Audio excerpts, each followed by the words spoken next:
Hey everybody, this is Dream, and today I'm going to be reviewing Astro Aqua Kitty. Astro Aqua Kitty is developed and published by Tiki Prod, and is $14.99 on Xbox, and comes out on June 4th of 2021. Okay, so Astro Aqua Kitty is a uh, shooter, kind of RPG shoot 'em up type thing, where you progress through the game by driving in your ship, and you have different people in your ship that give you different abilities, which you can choose when you start the game. And you also find people throughout the game that have different abilities that's going to help you get through these areas. Um, Everybody in the game are cats, and so you're going to be playing as cats the entire time, obviously, in the title name. Um, and basically, you're just going to be going through these water filled asteroids, battling enemies and finding all sorts of different things like weapons, gems, and other devices and crew members to help level you up and get more stuff. Um, this game is kind of silly in the aspect that you're doing this with cats, but it's also kind of fun.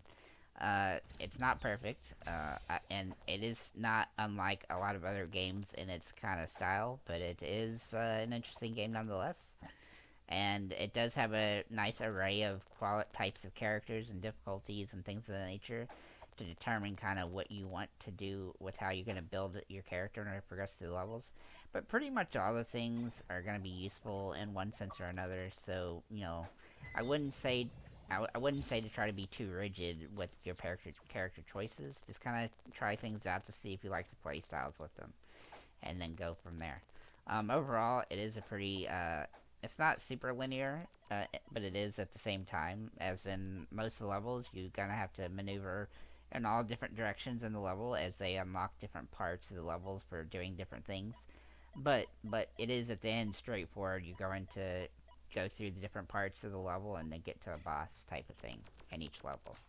Um, it is a pretty fun game, and it's not too difficult, though it does have a little bit of a difficulty to it. And overall, it's just a decent game.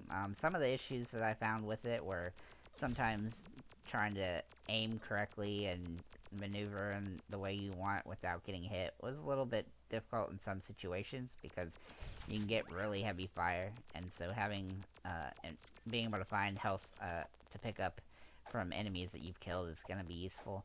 And sometimes it's not immediately obvious what you need to do next, but when you do open your map up, you just kind of see where you need to go. The other thing that I would say that is kind of a downer is that it doesn't seem super obvious what different mechanisms that you can unlock are going to be doing to be useful. And so, like, making builds is going to be sort of, it's not perfect in the way that it devises how you need to, what the best, what you want to, each thing to do in order to figure out what's going to be best for your character. And so sometimes I already restarted once because I felt like that the upgrades that I made it weren't really uh, good enough for what I was trying to build, and I didn't like the crew that I started with. But again, it's kind of just trial and error in that aspect of the game.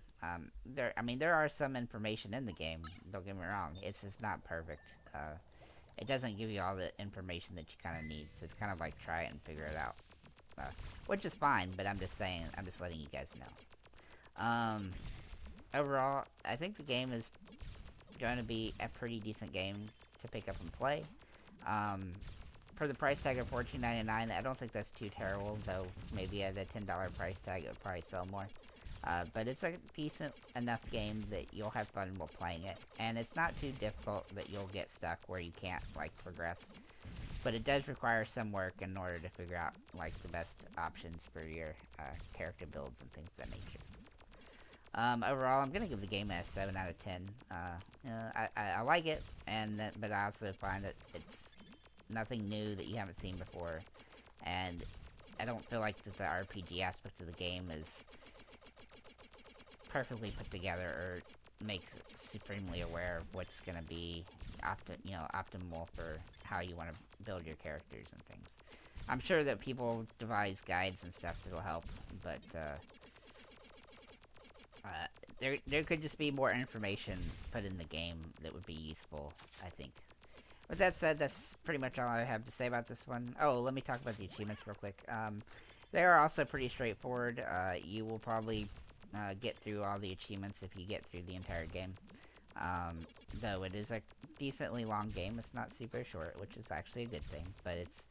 But it's also not as long as a lot of RPG type games are, so it's not going to take you a ton of time. You know, probably 8 to 10 hours, I'm guessing at this point. Because I played for about 4 hours and got about halfway, what I believe is about halfway through the game. So, yeah, I've gotten through 4 levels, and there's 8 total.